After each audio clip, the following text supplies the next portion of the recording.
जुने दानवाडवरून इचलकरंजीला पाणी पुरवठा करणार. मुख्यमंत्री देवेंद्र फडणवीस यांची घोषणा.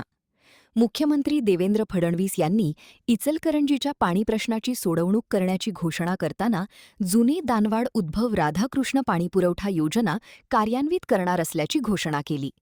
कोणताही वादविवाद न होता शेती आणि पिण्यासाठी ग्रामीण भागाला पाणी कमी पडणार नाही याची ग्वाही देत शासन ही योजना कार्यान्वित करताना निधीची कमतरता भासू देणार नाही असेही त्यांनी आश्वासित केले.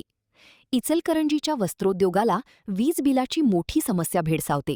त्यासाठी सोलरच्या माध्यमातून वीज पुरवठा करणार असल्याचे सांगितले. केंद्रीय गृहमंत्री अमित शहा यांच्या उपस्थितीत आयोजित कार्यक्रमात ते बोलत होते. ते म्हणाले, महान कार्य न्यूजसाठी सुभाष भस्मे, इचलकरंजी.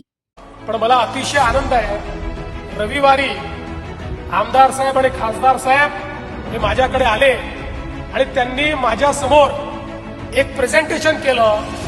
कोणाचाही वाद होणार नाही, कोणाचंही पाणी पळवणार नाही, कोणीही मध्ये येणार नाही अशी एक नवीन योजना त्यांनी शोधून काढली.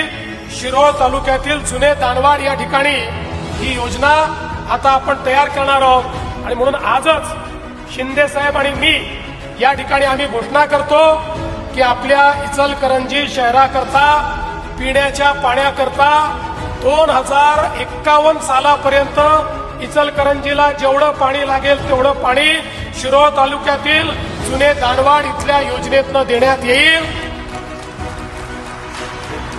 आणि त्याकरता जेवढा निधी लागेल तो सगळा निधी राज्याचं सरकार या ठिकाणी देईल हा विश्वास देखील मी आपल्याला देतो.